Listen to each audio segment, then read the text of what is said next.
Thank you very much, Chandramouli, for. Assadi sir, good morning, sir. Mohandas from Ballari Krishnadevara University. Hey, Mohandas, how are you? Thank you, sir. Thank you, sir. It's strange that you are attending to my lecture now. Thank you very much, sir. Thank you, sir. Now the role is completely different. Yes, sir. So Yes. I tried to lead the before. Yes, sir. Yes, sir. Question. Now you are asking. You are going to ask a question to me. Thank you, sir. Yes, sir. That's Yes, a strange thing. That's an interesting thing because yes, the modern roles have to be changed in due course. yes, sir. Yes, sir. Yeah. Thanks, Chandramouli and HRDC Director Dr. Rani for inviting me to deliver one lecture. I think today I'll have two lectures actually. Either I'll complete this one lecture by 11:30. I'm supposed to complete by 1:30, 11:30. Or I'll take it up a new issue in the next class. That's about the farmers' suicide, which is one of my pet works, pet subject, to understand the Indian phenomena, what's happening in the case of the agriculture and the agrarian economy. Assadi sir, 1 minute. ನೀವು 10 ಗಂಟೆಯಿಂದ 11:15 ವರೆಗೂ one session ಇದೆ sir. Okay. You can take a break between 11:15 to 11:45. And the second session starts at 11:45 to and up to 1 o'clock. Right, sir? Okay. Thank you, sir. Thank you. Okay, you can't guess for nearly continuously for 1.5 hours. That's one thing. Right, sir. Audible alva nanu kelta idinella ನನ್ನ voice ಕೇಳ್ತಾ ಇದೆಯಾ? ಕೇಳ್ತಾ ಇದೆ sir, audible sir. Okay. Yes sir. Let me take up this issue about globalization and market-linked human rights paradigm. Why are we talking about this human rights paradigm in this particular context? Is it because the human rights are redefined in such a way that they need special focus, or is it because that globalization has expanded the horizons of human rights in the contemporary period, or is it because that human rights are being violated or being suppressed, or is been whether that has come under scrutiny or not? These are the major issues that one can confront about that particular aspect, and how these violations have been contested, how these violations have been critiqued and other things. We need to focus on that one. And at the same time, we need to understand whether globalization has brought a complete paradigm shift in the discourse on the human rights as such, because there have been debate saying that the globalization is essentially created what's called the autonomous category, or it has created more spaces for the what's called the enjoyment or the celebration, what I would call it as a celebration of the human rights in the present context. So we need to get into this kind of debates in the present context and try to look at the views that have been expressed by the globalists, how they looked at the human rights, or how they looked at the changing phenomena at the global level. Meanwhile, we need to understand, to begin with, certain things from the perspective of the globalization. One important thing is that the kind of debates that went on in the making and unmaking of globalization. Is there a what's called one single argument about the globalization as such? Particularly, is there a possibility of understanding globalization from the different perspectives, taking into account the disciplinary aspect of the globalization?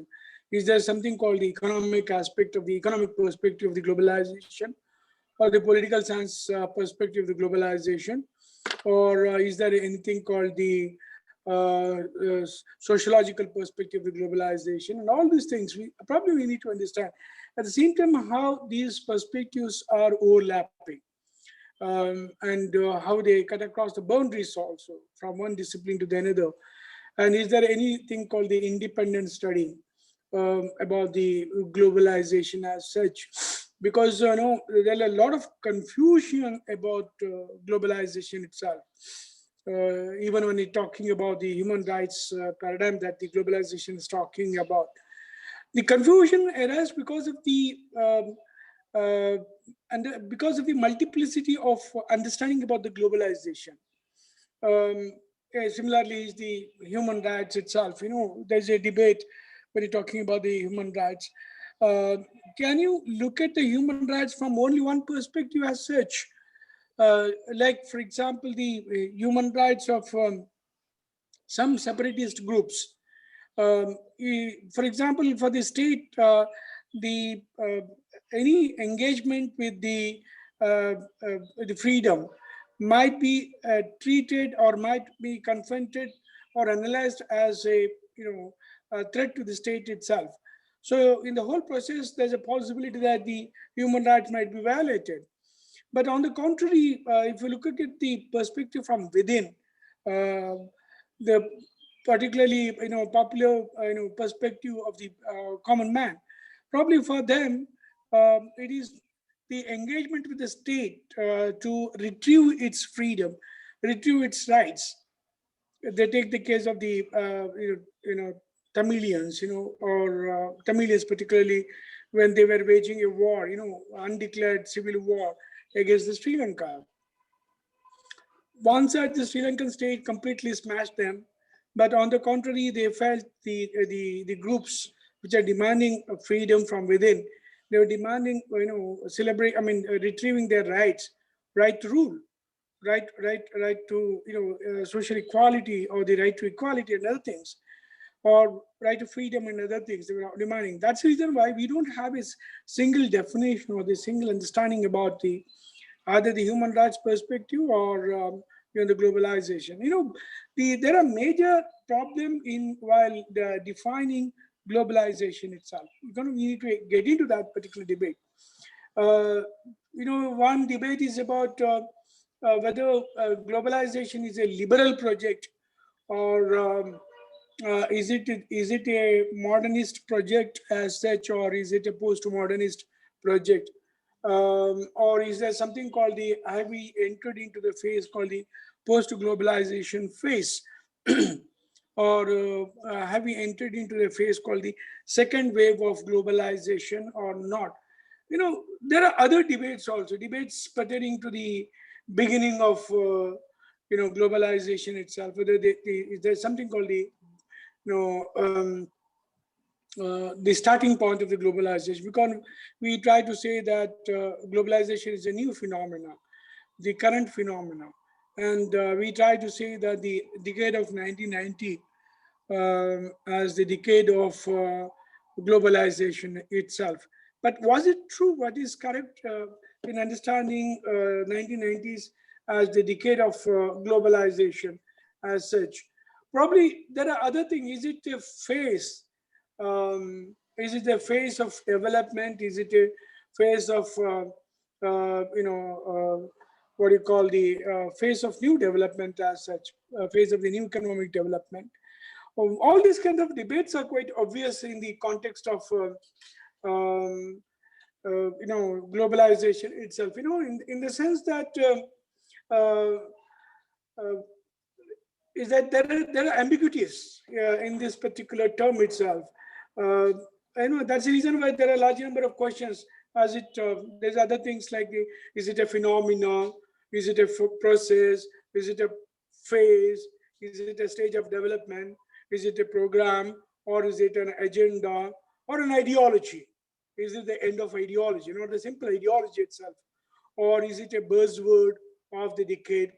How for the whole question is that how for this globalization has become an intellectual and cultural current, as it become what is called the major concern in the academics and public policy. That's the reason why you have got a multiple understanding about the globalization itself. Like for example, David Renton would argue that in that particular context, we need to get into the Marxist understanding.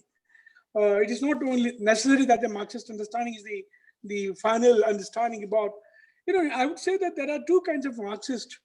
If you look at one understanding, I would take it from Prabhat Patnaik from India, who looked at the whole process as a process of late capitalist development. The second argument is the David Denton, is a Marxist who tried to look at this as the long process and as long history. In that particular context, we need to understand the beginning of globalization.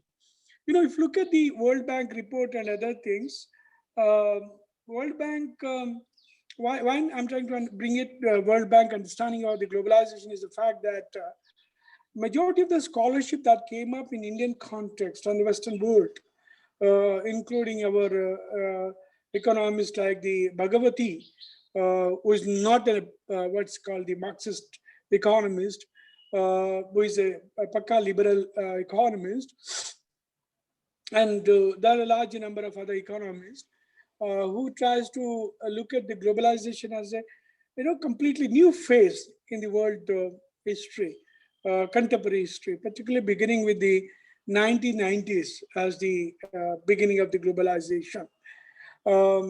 Even that's the reason why I'm trying to look at two kinds of economists also. One is the critical economist, bar critical Marxist, and you have got a liberal economist who looked at the phenomena as the phenomena of neoliberalism, phenomena of privatization and the marketization as such. But Bhagavati, as an economist, made one important, wonderful argument. Is that the argument that the globalization is a panacea. Panacea is that it's nothing but an answer for a problem. And that's the reason why when he looked at the whole issue of the globalization, he tried to look at globalization as a prescription, as an answer to every question, as a question to the poverty, backwardness, underdevelopment, and even fortunately, he did not speak about the caste conflict. Probably, had he been and sociologists probably would have said that, globalization is an answer for the caste conflict in the Indian context. But being based in the United States, he never said globalization is a prescription for the caste conflict. But he would definitely argue that the globalization is an answer for the poverty, answer for the underdevelopment, answer for the purchasing power. And that's the reason he overlooked the presence of large number of conflict or the contradictions or struggles that are emerging out of the globalization. In fact, if you look at the basically economists, I would say Chicago school, particularly Chicago school, there are there are economists from the Chicago school who were the first, I would say, that forerunners of the globalization theories. One important thing is, I've forgotten his name, whatever it may be, I'll come back to that argument. They try to look at the globalization as a prescription, as an answer to the economic problem that was, growing in the context of the Latin American context. And that's the reason why, particularly Chile and other countries, when they're undergoing the deep crisis, economic crisis, such as economic recession, unemployment, and other things. Yeah, for the first economist from the Chicago was the Milton Friedman. There are two Friedmans. One Friedman was an economist, Milton Friedman. Milton Friedman used this globalization as a prescription, which later on Bhagavati also used it as a prescription like a doctor's prescription, saying that this is the most important answer for the underdevelopment in the context of or the economic crisis in the context of the Latin America. But Bhagavati went beyond that when they tried to argue, looking at the global level and try to see that is this a prescription for the other countries as well. But at the same time, World Bank also argued, World Bank or the IMF argued that the globalization is a prescription. But they, more than using the term, what's called the prescription, they came out with the argument of imposition of certain conditions for overcoming the economic crisis in the third world countries, particularly when developing world, they moved to United States, when they moved, they approached the World Bank or the IMF for loans. They came out with a prescription, I would say that which later on became the imposition on the part of the World Bank or the IMF on to the developing world. They said that you should resort to what is called the structural adjustment program. What does it mean? And then later on, it was coined as the Washington Consensus. Washington Consensus that we should go for this structural privatization and the liberalization of the economies. But is it the correct way of looking at the globalization? I'm trying to look at the things because in the context was completely different. Look at when they came out with the argument that to overcome the crisis of economy, the World Bank or the IMF, they resorted to or advised that the third world countries should go for the structural adjustment program. Here the whole question is that what constitutes the structural adjustment? Look at who defines it. In this particular context, the defining factor, defining agency is the World Bank and the IMF. They are defining. You should adjust yourself to the global capital, the globalization. You should adjust with what the global institutions are talking about. Like, for example, you have to adjust by way of one, privatization of economy.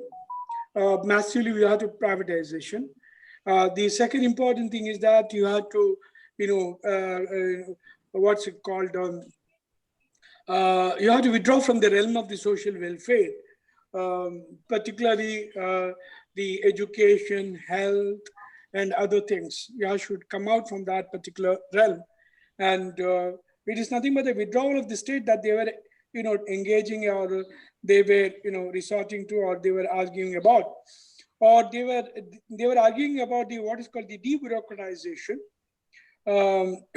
Debureaucratization is nothing but the downsizing the state, the structure of the state. In fact, the state is considered to be what's called the oversized state. It is a huge state. Every state is composed of huge number of bureaucrats, which is lethargic, which is stagnant, which is productive. And that's the reason why they're arguing that the state should downsize it, downsize the state. The number of bureaucrats should be reduced, and the state also should be accountable. That's the reason why whole argument of the governance was redefined. From the simple governance to the argument about the good governance. You might be knowing about, like the argument about the accountability and transparency and other kinds of argument that was brought into the good governance. They're basically the gift of the structural adjustment on basically that's the argument of globalization as such. Wherein it was trying to say that state should withdraw, state should, withdraw from the realm of the welfareism, state should downsize, cut its bureaucracy. And also they say that it should open up its economy to the greater market forces, And that's the reason why the argument developed whether globalization has to be seen as the integration of the local market with the international market. In fact, there are couple of economists. They tried to look at the beginning of the globalization from the late 80s or 90s and tried to look at the issue as the 1990s as the decade of globalization, saying that the 1990 was the period when wherein globalization really tried to inject its principles of privatization, principles of liberalization, or what is called the neoliberal agenda into the developing world. That's one particular argument. But there are, as I said, there are two arguments in this particular context. One is the critical economist. You can call them as a critical Marxist as such. The argument of Pravat Patnaik, Indian context, who tries to look at the globalization as a phase of late capitalism, late finance capitalism as such. But it's now the whole question is that if you say that phenomena of capitalism, late stage of capitalism as such, what does it mean? Does it mean that there is a beginning of the capitalism as such? And where you look at the beginning itself, can you just look at the beginning in the context of what is called the post 1980, or whether it has its own history? The third important thing is that whether it has its own history of development as such. I think there are two important arguments. Probably that argument clashes with the argument of sociologists, or what do you call the argument of modernist as such. What I'm trying to bring is that, as I said earlier in the beginning itself, there are overlapping arguments.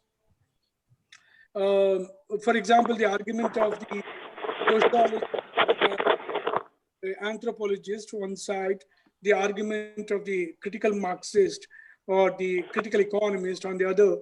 I think that somewhere they were, overlapping.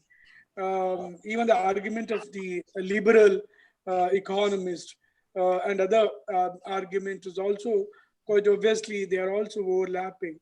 But definitely the argument of the some of the historians like David Helt, which goes beyond the argument of critical economist, because he was they are trying to understand the globalization, the historical past. I'll come back to that argument, because that how the human rights paradigms have changed in the context of the globalization, because globalization ultimately created conditions for the what Upendra Bakshi calls the rights paradigm. Aadhaar card xerox. Market linked human paradigm. ಎಲ್ಲ ಕೊಟ್ಬಿಡಿ, ನಾನು DD ಮಾಡ್ಸಕ್ಕೆಲ್ಲ ಓಡಾಡ್ತಾ ಇದ್ದೀನಿ. DD ಮಾಡ್ಸಕ್ ಹೋಗಿದ್ದೀನಿ ನಾನು.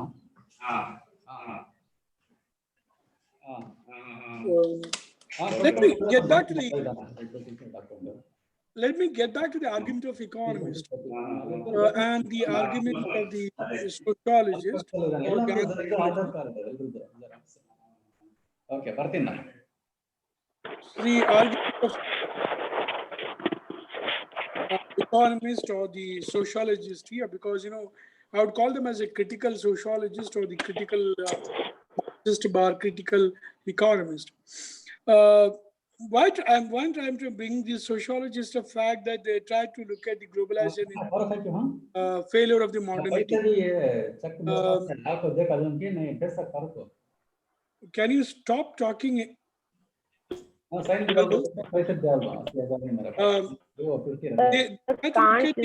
beginning of the globalization, the failure of the modernity as such. Then what do you mean by the then in that case, the whole question is that where do you look at the beginning of the globalization? Is it the beginning of the 1980s or the 1980s? It is quite obvious that when they were talking about the failure of the modernity, it is obvious that they were referring to the colonial modernity. beginning of the modernity in the colonial past. This is the reason why the argument of the colonialist, sorry, the critical Marxist, critical economist, and the sociologists come together, and critical, what you call the anthropologist. For example, scholars such as Arjun Appadure.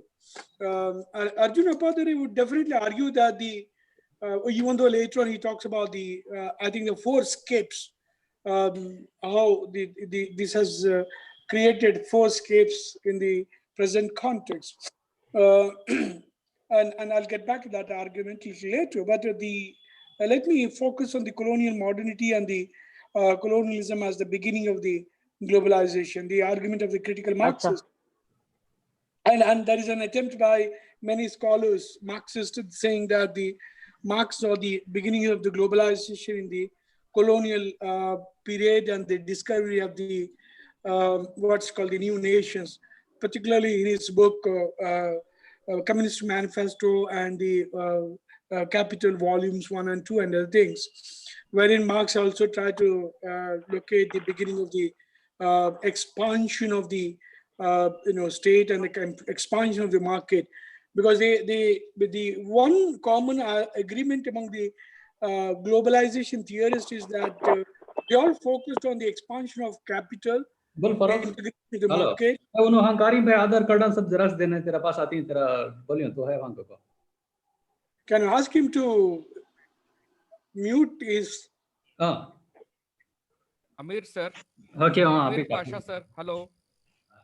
See, it's an expansion of the market and the expansion of the or conscription of what is called the time and space.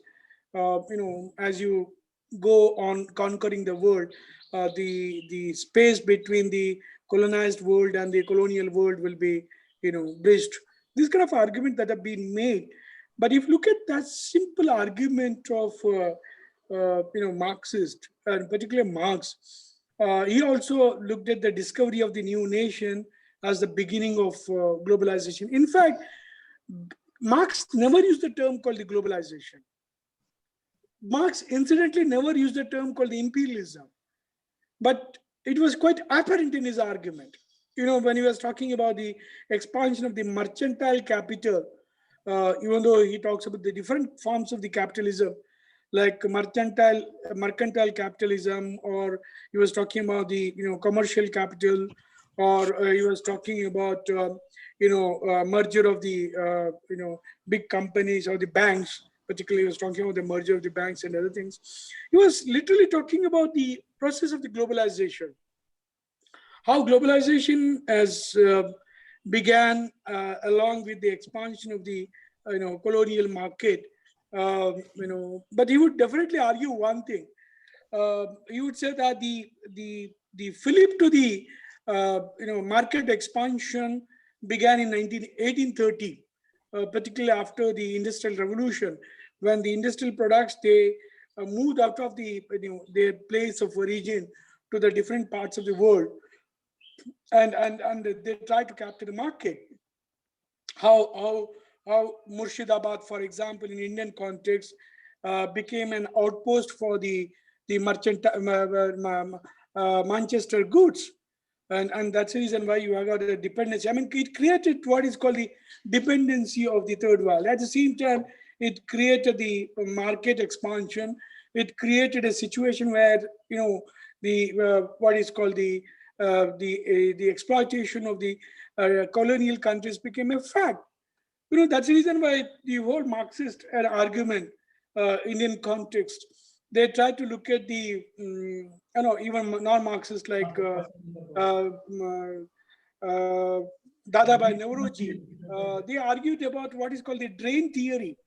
Drain theory is not a simple theory which try to look at the colonial rule as a phenomena of loot, phenomena of draining the third world countries. There are two kinds of argument. One is the RP Dutt kind of argument, and you got the argument of Dadabhai Nauroji, RP Dutt and RC Dutt, particularly, who try to look at the colonial expansion colonial, subjugation of the countries like India in terms of three phases. The first phase, they would look at the as the mercantile phase. Second is the industrial phase.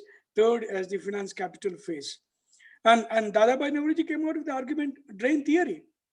And R.C. Dutt came out with the argument of, imperialism, whatever it may be. There are quite divergent opinion that was quite available during the colonial period. But can you construe that period as the period of the globalization?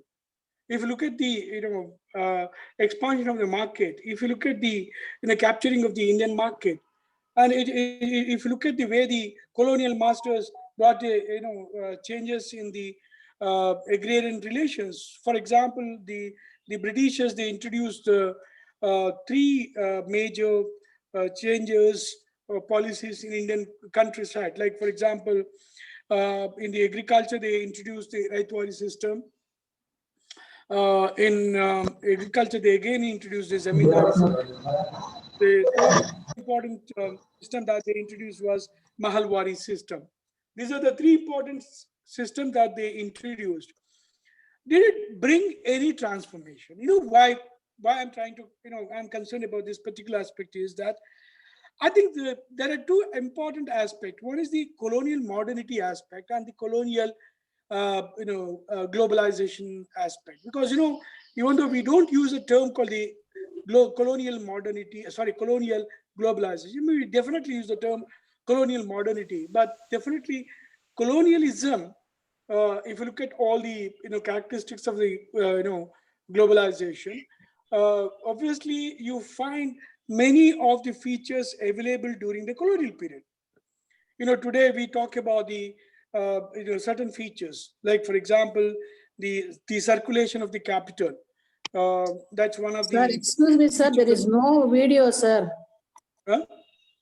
Video, no video, sir. Only audio is there. Yeah, because I was taking something else. I can't show everything. I had no breakfast. I'm here in the empty stomach. Okay, I'm not taking my breakfast yet. Okay, sir. Carry on, sir. No problem. Look at the when you look at this particular aspect, one is that the certain characteristics that we talk about in the present context. One, the characteristics is the characteristics of the circulation of the capital from one country to another. Capital might be right now in the academic staff college of Mysore University. Within no second, it can move out of that country, that place to Germany, then to United States, then come back to this particular. This obviously means that, as geographists argued, this is nothing but the end of geography. Globalization believes in the end of geography. That's one thing. The second is the end of history also. The end of history in the sense the history of phase development and other things. You've got a massive development and other things taking place in this particular context. Integration of the market, which has been talked about much in the present context. Weakened state, etc., as a element of the globalization.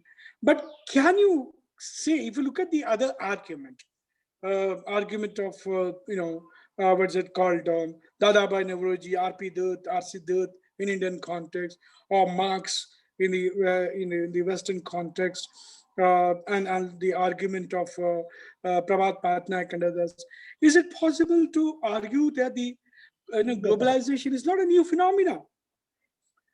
Is it a phenomenon traced back to the colonial period? And is it a phenomenon of the post-modernity or the modernity as such, to take the argument of the sociologist? Because they try to look at the beginning of the modernity with the expansion of the colonial power itself, or the period of the Renaissance and other things. So is it possible to look at that particular argument? That's the reason why we are trying to look at the globalization and its roots, beginning with the colonial expansion. And at the same time, there are other kinds of argument that we need to understand. There's a one kind of amnesia when we look at this particular argument of colonial outset bar globalization. What's it called? The amnesia part of this discourse or the narrative is the fact that we try to overlook the what's called the exploitation or elimination of large number of indigenous population. One, particularly by virtue of using the colonial power to eliminate the indigenous population in the context of United States by the British forces, and also in the context of the American continent by the Spaniard forces and other things. They literally eliminated the local population. And that's the reason why the right to survive has been reduced to nothing. Today, its reflection is available in the United States. Today, the indigenous population has to, go around to find out their cultural identities.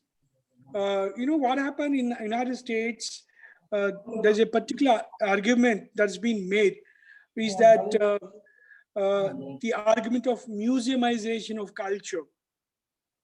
Colonialism, one side, destroyed the cultural practice of the indigenous population. It completely destroyed the local population, physical annihilation of the local population. For example, in a country like the Fiji, its population, indigenous population, it was quite obviously, I think it's around 14th century, it was around 180,000, something of that kind, but within 30 years, it came down to hardly 20,000 kind of thing. The same kind of the case in Latin America, Chile. There are two important indigenous, what is called the, ruling classes, states, units and others. They are completely denied, completely destroyed by the colonial powers. That's one way. But at the same time, what happened is that indigenous populations, the cultural practice of the indigenous population was completely destroyed. This is the reason why they have to look out for their own culture. And that culture is now available in museums. And they have to pay the money for to view or watch, to see their culture, pay for the entry and get into this museum. And that's the reason why we have got a word called the museumization of the culture. One side, that museumization of culture is taking place, where the cultural practices of indigenous population are not available in the public domain, but rather they are now available in the museums. So that factor has to be, not to be reconciled, but has to be taken into note while looking at the beginning of the globalization process, how it destroyed the local population, how it engineered the slave trade. For example, how Madagascar, country like Madagascar, became the outpost for this, what's called the sale, export, and what's called the taking them to the American continent. In fact, if you look at the history of the United States, America's sugar industries grew out of, particularly the southern part of the United States, were developed out of the slave, slavery, employment of the slaves in this plantation economy. And that's the reason why Abraham Lincoln opposed that slavery. Interestingly, let me bring in one particular interesting thing in the history, because we are witnessing the election to the American president. When Abraham Lincoln came out with the argument that the slavery should be abolished, The Southerners, they opposed it because saying that that goes against their economic interest. You know, when the elections held, his name was not in the ballot paper of the Southern states. Abraham Lincoln won not by the Southern state, but by the Northern states. It's called the abolitionist. So that is an interesting aspect in the context of, engaging with the human issues, human rights issues, whether the slaves should be given the freedom to, exercise their rights or freedom to move out of their, what's called the lutifandias in the Latin American context, but rather they were denied of the basic rights. They were sold as a commodities. It's beyond imagining the dignity of the human beings. Remember, that was the one thing slavery provided. Slavery was the epitome of the violation of the human rights. And I would say that the beginning of the globalization, which I would like to look at in the what is called the colonial period and the colonial modernity. Colonial modernity literally, and the colonialism itself literally did not, expanded the human rights rather than it destroyed the human rights. It completely violated the human rights. It eliminated the categories. It eliminated the large number of communities in the global level. Take the case of the India. India, there are two arguments, probably one argument, probably you may not be knowing about it. One is that the colonial power, the Britishers, they brought some of the diseases to the third world countries like India as such. It is said that the plague was, brought from the Singapore. No, not Singapore, Hong Kong. That's one thing. It brought the pandemic also. The plague and other things, they came as pandemic, and that was a colonial gift also. That's the kind of argument that's been made. That's one thing. The second important thing is that their attempt to transfer the Indian economy, their attempt to completely change the Indian economy by virtue of three new relations that they introduced in Indian context, particularly Raitwari, Zamindari, and Mahalwari. It ultimately destroyed the Indian economy as such. One side, it created some infedations or feudal structures or hierarchy of feudal relations. That's one thing. The second is that it tried to create, it destroyed the rural economy as such. For example, and particularly our cottage industry was completely destroyed by the colonial powers. And look at the best example is the destruction of the Dhaka or Murshidabad during the colonial period. There were many cities were completely destroyed by the colonial power. That means that, and at the same time, we should understand this. If we read Amartya Sen argument, I mean, suppose I'm trying to bring the Amartya Sen argument. Probably it is true that the famine that happened in the case of India, recurring famine, was the gift of the colonial power. And in India, reeled under drought and the famine for a couple of years. Thousands and thousands of people were killed, which obviously means that, even though, there is the other side of argument also. Let us not get into that argument. If you look at the colonial rule as the beginning of the globalization, even though people like David Hell try to look at the globalization in the imagined past, where he tries to say that colonial globalization has its own history in the imagined past itself, where people moved from one place to another. And this was corroborated by the argument of the biotechnologist, whatever it may be.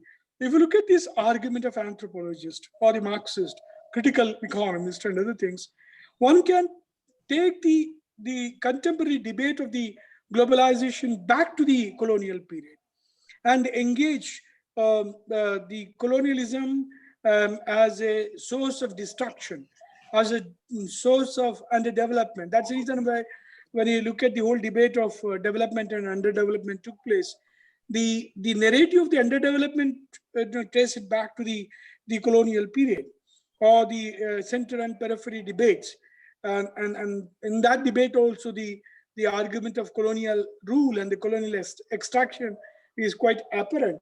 And that's the reason why when you look at this kind of aspect, the argument of contemporary globalization, we need to go back to the history. Look at the history and try to say that its genesis was there. Its genesis is a beginning, its origin. Because otherwise it cannot be called as a, cannot be called a complete rupture in the history of development as such. Globalization cannot be seen as a complete rupture. Whatever it may be. If you look at 1990 as the decade of globalization, as a new phenomenon, because there are arguments saying that globalization is a new phenomenon where certainly some of the new factors have operated. One is that the colonialism has receded, or the colonialism has extinguished long back itself. Now, what would be the new phenomena? Who are the new rulers or new categories are playing the role in the period of globalization? How to look at the market link to human rights paradigm itself? The actors in the present context have changed. Earlier, the actors was basically colonial power. The Britishers, Spaniards, Portuguese, French, they were the actors. Because they were the one who would destroy, who would determine, who would extract, all these things they did. Now the actors are different. That's one thing we need to understand. The actors are the global capitalist, multinational corporations, and they are headquarters in the Western world. They're not headquarters in India, even though in India there are certain companies which have become global companies. There are some of the people who have become super rich. The best example is the example about Ambani, who is one of the third richest persons in the world. In that context, can you call India as the richest country?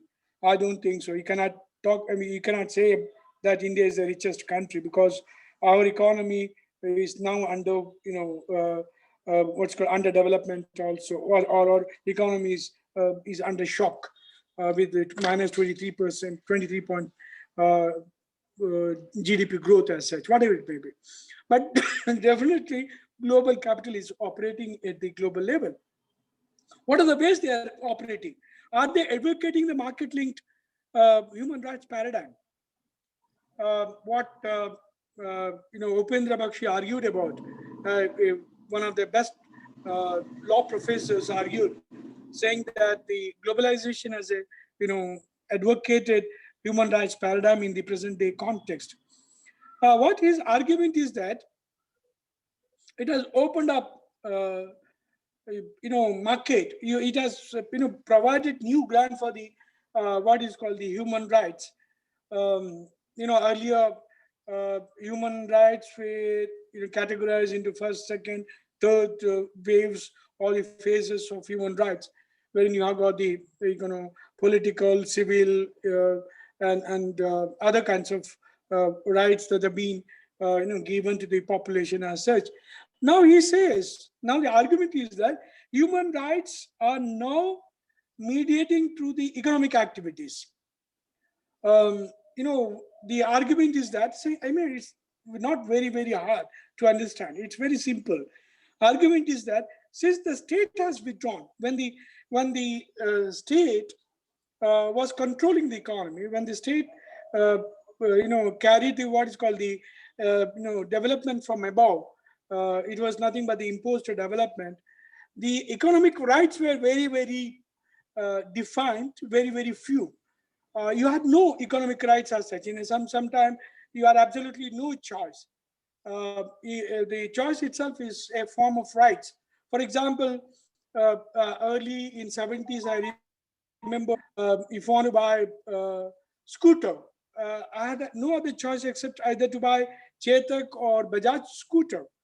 I had no other choice. Suppose if I want to buy the grocery, I need to go to the Shetty's shop and buy the things from the Shetty's shop.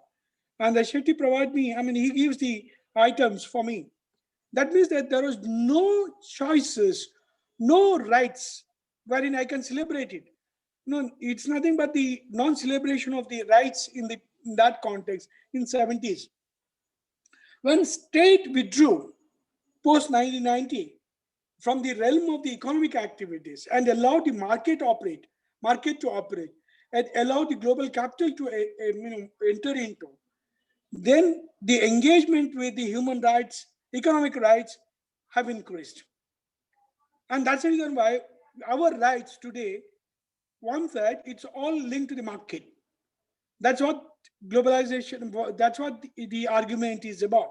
One is that it's all linked to the market. The second, our rights are basically economic rights. They are not translating into the political rights.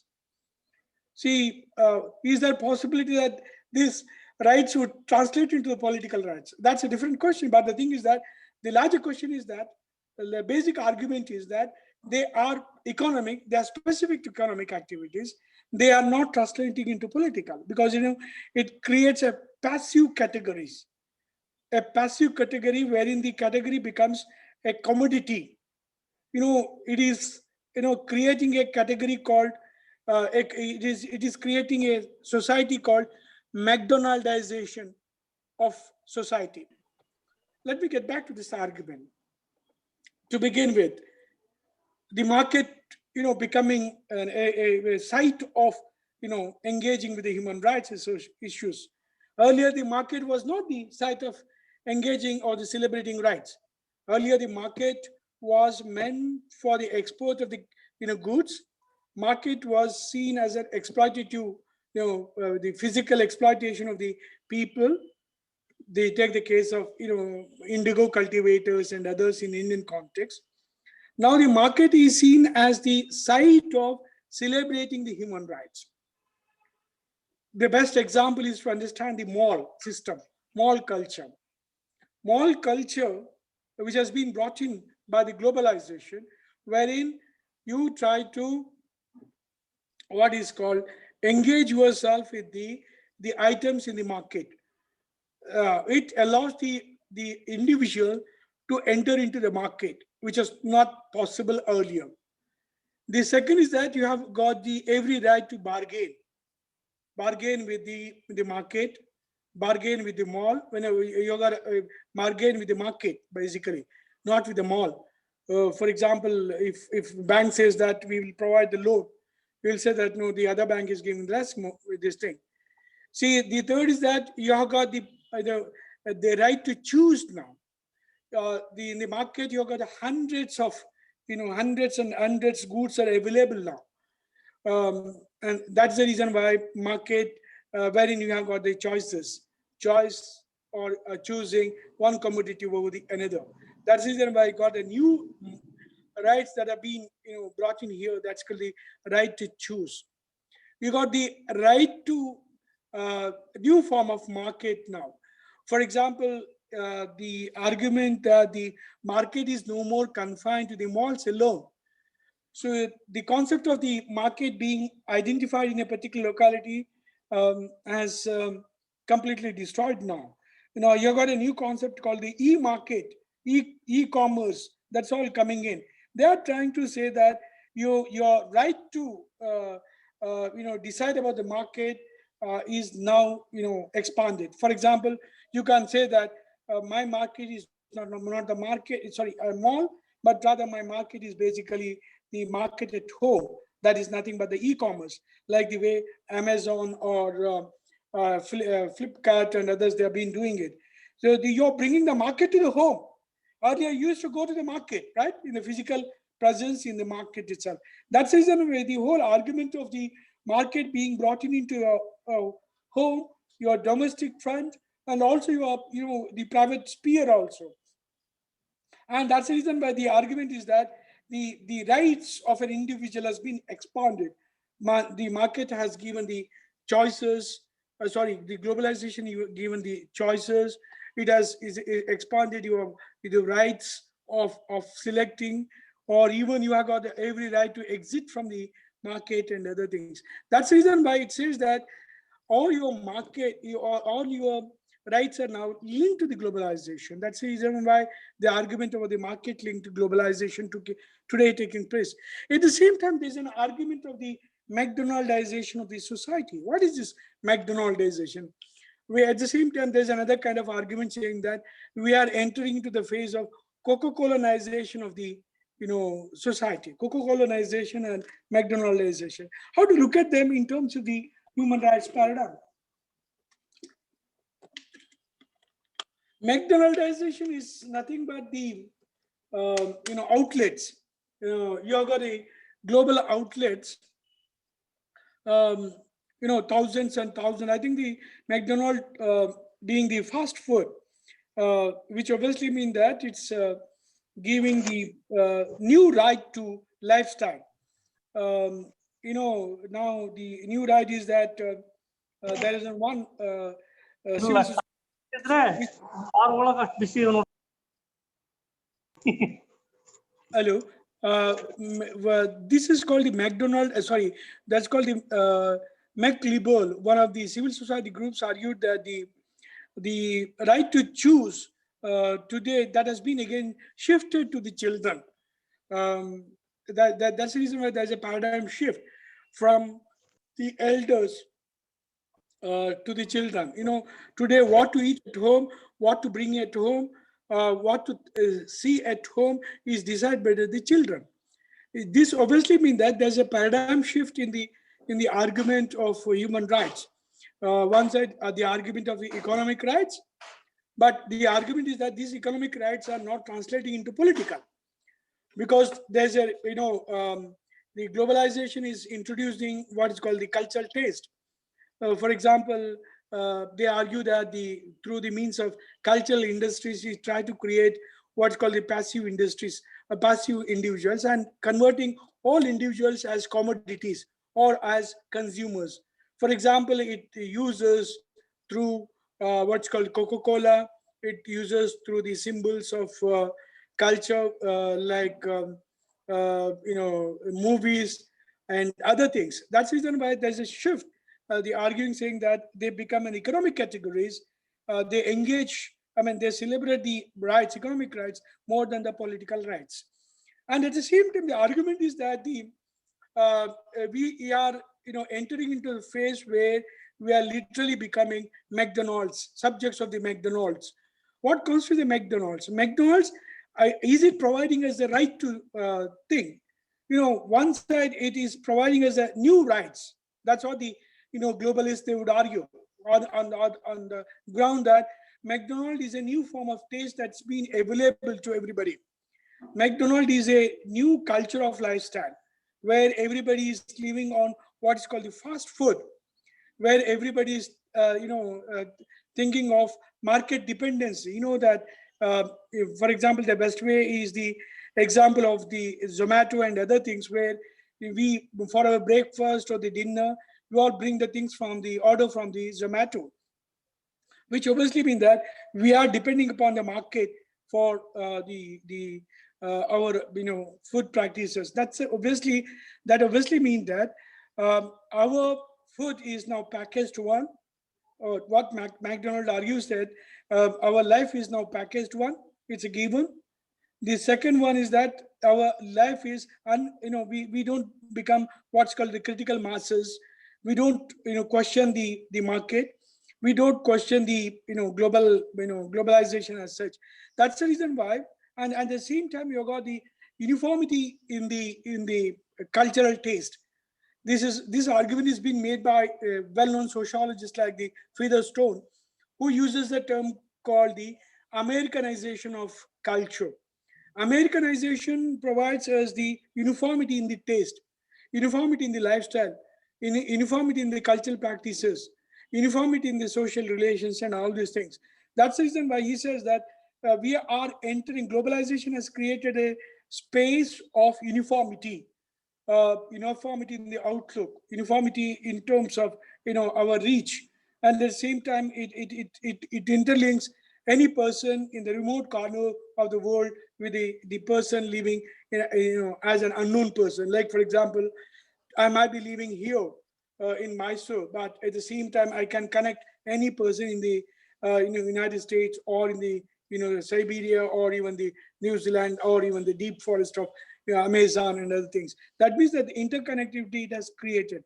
Now that's the reason why they argue about the expansion of the market, expansion of the economic rights, and they also say that this is nothing but the celebration of the rights, which is not given to us. We are being given, we are being talked about the civil rights, political rights, cultural rights, all kinds of rights, but we are not being talked about the economic rights that have been provided by the globalization.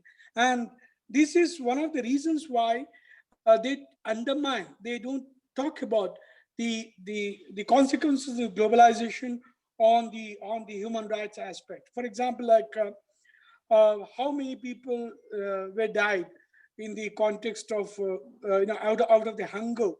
How many people are deprived of what's called housing, or the cleaner water, or the living spaces at the global level. How this globalization has created conflict between the ethnic groups, different ethnic groups. And that's the reason why, when you're looking at this particular aspect, you have got two particular concepts that's operating in this particular context when you look at the conflict. This has been conceptualized as jihad versus McDonald. McDonald versus the jihad kind of argument, wherein the conflict is quite obvious in the lateral argument itself. No, but globalists should not look into this aspect of the conflict emerging at the global level. Death caused by this hunger, the increasing inequality between the social categories, the number of billionaires who have increased in the context of the globalization. The globalization would not get into the issues of ethnic conflict, the conflict of, the other kinds of conflict that's happening, or the death of thousands and thousands of people, because of the market intervention and other things. But what it says is that the globalization has become a new form. It's a liberal project. They would say that this is a liberal project. It's a panacea. It's an answer for everything. Your economic backwardness. It is meant for your economic prosperity. It is meant for overcoming the underdevelopment. So you need to engage with the globalization. That's they are arguing. And at the same time, they say that this is a space where new economic rights have been, created or been, emerged in this present context. That's the reason why one has to celebrate this globalization, because this globalization is providing new rights. But the truth is completely different. Truth is that it also created conditions for large number of conflict. It has also created the violation of the human rights in different parts of the world. It has also created conditions where the people are subject to different kind of violations of human rights. This has also created conditions where a large number of populations have been dislocated. And that's the reason why you got an immigration problem, migration problem, and other things, refugee problems emerging in the present context. It also created conditions for the underdevelopment. And that's the reason why we all got the argument of the fourth world emerging. And probably we need to understand this nexus in a very critical fashion. Otherwise, we definitely fall into the trap of, celebrating the human rights and looking at the globalization as a panacea. I think that is the paradox. That's the very danger of our understanding. Thank you very much. Thank you, sir. Thank you very much. Right. Let's break for half an hour. Thank you, sir. Okay. All the participants are requested to join the link at 11:40, please. You can raise the you. issues or the questions in the next session. Okay, thank you. Okay, sir. Thank you. Thank you, sir. ಏನ್ ಕೊಡ್ಲಾ